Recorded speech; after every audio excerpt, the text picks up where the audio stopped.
Pull up outside almost any Honda dealership on a Saturday, and there's a good chance someone is walking out with a bag of accessories they didn't plan on buying that morning. The parts counter and the online storefronts both know how to make an upgrade feel necessary, and Honda owners are an easy audience because the bikes themselves are worth dressing up. But wanting a bike to look sharper or feel more capable is not the same as a part that actually delivers that. A good number of the accessories marketed specifically to Honda riders are priced for the promise rather than the result. And once the shine wears off, plenty of owners realize the money didn't do what they expected. 15 of the worst offenders are broken down below.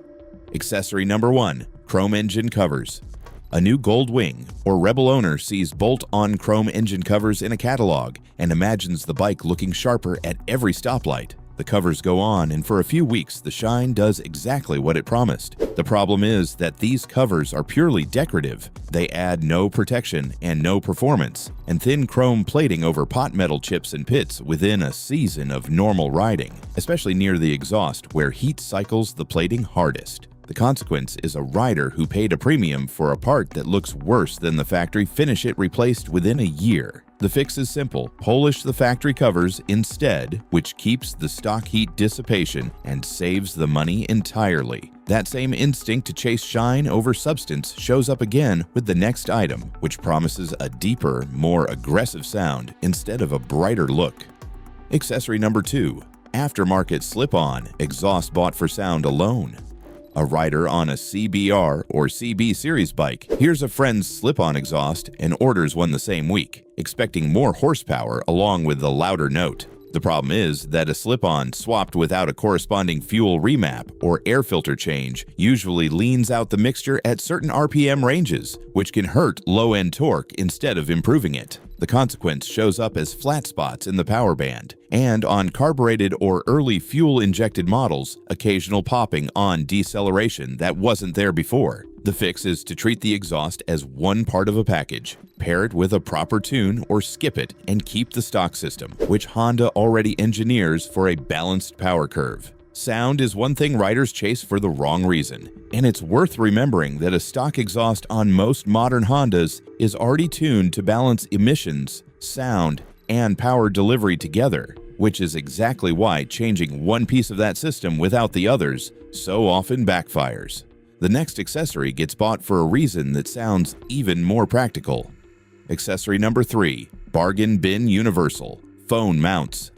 A commuter buying a Honda for daily riding grabs a $5 universal phone clamp from a gas station rack, assuming a mount is a mount. The problem is that these clamps are rarely rated for sustained vibration, and Honda singles and parallel twins transmit plenty of it through the handlebars. The consequence is a phone that works loose on the highway, or a cheap ball joint that cracks after a few months, sometimes taking the phone down with it. The fix is a mount designed and vibration tested for motorcycle use, ideally one that clamps to the bar itself rather than relying on adhesive or a windshield suction cup. Saving a few dollars on a mount is one thing. The next item is often bought purely to be seen, which creates a different kind of regret. Accessory number 4. Decorative LED underglow kits. A younger rider customizing a Grom or a CBR wants the bike to stand out in parking lot photos and adds an underglow LED kit ordered from an overseas seller. The problem is that these kits are wired with minimal weatherproofing and often tap directly into the battery without a proper fuse, and in a growing number of states, colored underglow lighting on public roads is restricted or outright illegal. The consequence is either a failed inspection, a fix-it ticket, or a short in the wiring harness that drains the battery overnight. The fix is to skip aftermarket underglow entirely, and if lighting is the goal, stick to accent lighting, that is white or amber, and legal in the rider's state. Chasing looks with lighting is one trap. The next accessory is sold as protection, but often does the opposite. Accessory number 5. Generic tank pads, sold as protection. A new owner protecting a freshly purchased Honda Cruiser or adventure bike applies a generic adhesive tank pad within the first week, expecting it to guard the paint from belt buckles and zippers. The problem is that many of these pads are cut from thin vinyl with weak adhesive that wasn't formulated for the specific tank's clear coat, and cheap adhesive can actually trap grit against the paint.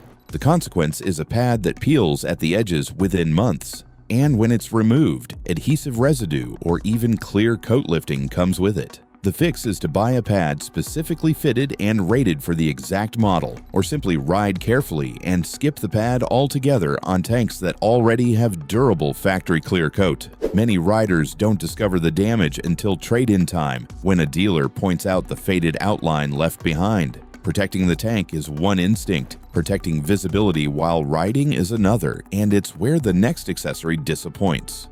Accessory number 6. Cheap windshield extenders.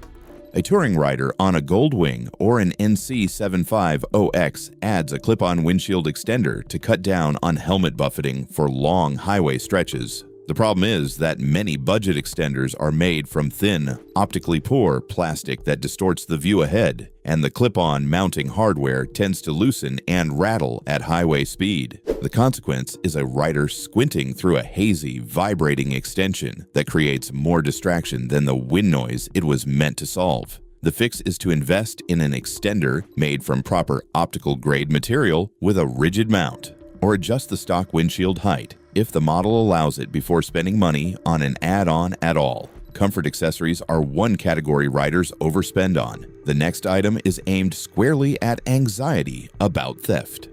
Accessory number 7. No-name tire pressure monitoring systems.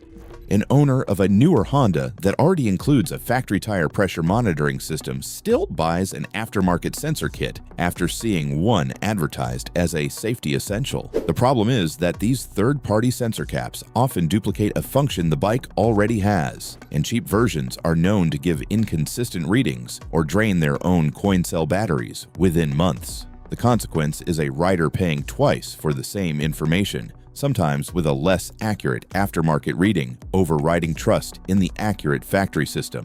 The fix is to check whether the bike already has TPMS from the factory before buying anything, and if it doesn't, choose a reputable brand rather than the cheapest listing available. Duplicating safety features is one waste. The next accessory duplicates styling that was already covered by the factory. Accessory number 8. Bling Chrome levers. A cruiser owner swaps the factory clutch and brake levers for a shiny aftermarket chrome set purchased mainly for appearance. The problem is that many of these levers are not adjustable to the same tolerances as OEM parts, and more importantly, are not certified to the same strength standards, which matters in a part that directly affects braking and clutch control. The consequence ranges from an uncomfortable reach that never quite matches the rider's hand size to a genuine safety concern if the lever material is weaker than stock under a hard grab. The fix is to stick with Honda OEM levers or a reputable brand with adjustable reach and a proven strength rating, since this is not a place to shop by price, no matter how good the finish looks in a listing photo. Cosmetic swaps on control parts are risky. The next accessory is sold as a comfort upgrade, but is really just markup on something already included. Accessory number 9. Overpriced OEM branded saddlebag liners. A touring rider buying factory-hard saddlebags for an Africa Twin or Goldwing gets upsold on branded fabric liners at the dealership priced well above what a generic liner or even a soft duffel bag would cost. The problem is that these liners are usually just basic nylon bags with a Honda badge sewn on, cut to the exact dimensions of the saddlebag, and nothing more. The consequence is a rider paying a brand premium for a product that any generic packing cube or aftermarket liner accomplishes for a fraction of the price. The fix is to measure the saddlebag interior and buy a comparable generic liner or packing cube online, saving the branded markup entirely. Paying extra for a badge is one trap. The next accessory is sold at the point of sale using urgency instead of logic. Accessory number 10. Extended service contracts sold at purchase. A first-time buyer signing paperwork for a new Honda motorcycle gets offered an extended service contract on the spot, framed as protection against expensive future repairs. The problem is that Honda motorcycles already carry a strong reliability record, and these contracts are priced to cover the dealership's margin first and the rider's actual risks second, often excluding wear items that are the most likely to need attention. The consequence is a rider paying thousands upfront for coverage that may never be used, with no ability to negotiate the price once it's rolled into the loan. The fix is to research the specific model's common failure points, price a contract independently after the sale if desired, and never sign one under pressure in the finance office. Sales floor pressure is one thing. The next accessory is bought purely for looks with no thought to function. Accessory number 11, decorative Fender eliminator kits. A sport bike owner on a CBR 600RR installs a Fender eliminator kit to clean up the rear end and remove the stock hugger, chasing a more aggressive look. The problem is that many budget kits relocate the license plate and turn signals in ways that don't meet local lighting or plate visibility regulations. And without a proper mud flap, road spray coats the underside of the tail and shock. The consequence is a fix-it ticket in states that enforce plate angle and lighting rules, plus faster grime buildup on parts that were previously shielded. The fix is to choose a kit that keeps signals and plate lighting DOT compliant, and to add a small mud flap if the stock hugger is removed, which keeps grime off the shock body and rear suspension linkage as well. Chasing a cleaner look is one habit that backfires. The next accessory is chosen out of fear rather than style. Accessory number 12, aftermarket anti-theft alarms with weak installation. A rider parking a Honda in a city installs a cheap aftermarket alarm system found online, hoping to deter theft without paying for professional installation. The problem is that these kits are usually wired by the owner without proper weatherproof connectors, and a poorly grounded alarm can drain the battery or throw false alerts every time the bike hits a bump. The consequence is either a dead battery on a cold morning, or worse, neighbors and the rider both ignoring an alarm that cries wolf too often to be useful. The fix is a reputable brand installed by a shop familiar with the wiring harness, or a simple disc lock and chain that don't depend on electronics at all. Fear-based purchases rarely deliver. The next accessory is marketed as convenience, but adds an ongoing cost most riders forget about. Accessory number 13, cheap heated grip kits.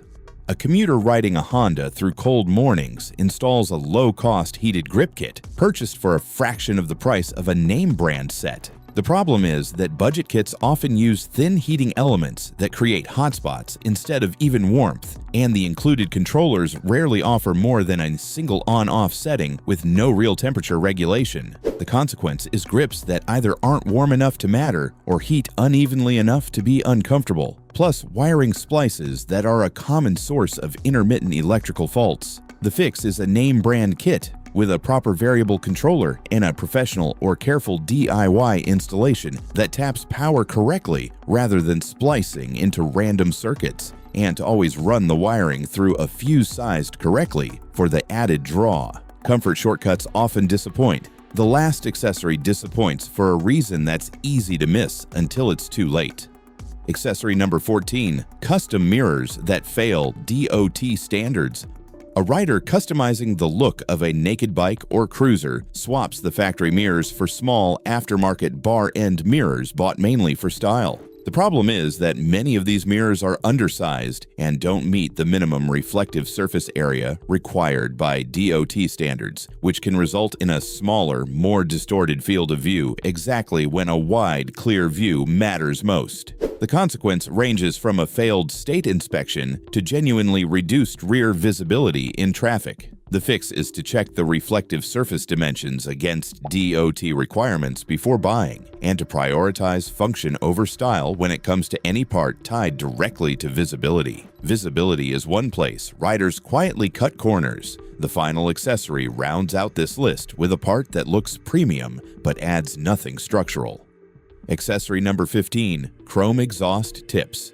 A cruiser owner finishing off a chrome theme bolts on a decorative chrome exhaust tip over the factory muffler outlet, expecting it to complete the look for a modest price. The problem is that these tips are purely cosmetic, add a small amount of weight and heat retention right at the hottest part of the system, and thin chrome plating discolors or bluing appears within a season of regular riding. The consequence is a part that looks worse than the plain factory outlet it covered within a year, for no gain in sound, performance, or protection.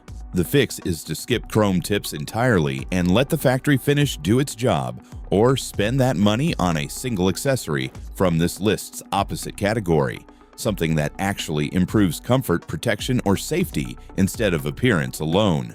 Not every item on this list is useless for every rider, but none of them are worth their price for typical use. And that's the distinction worth remembering before the next impulse purchase. A simple question can save real money here. Does this part do something the bike doesn't already do well on its own? If the honest answer is no, or if the appeal is purely cosmetic, that's the moment to close the tab and put the cash towards something that actually earns its keep. Whether that's tires, a proper service, or a genuinely useful upgrade instead. Honda already builds a well-sorted motorcycle before anyone touches the accessories catalog. A Honda in stock form, ridden and maintained well, will always outperform one buried under 15 add-ons nobody needed.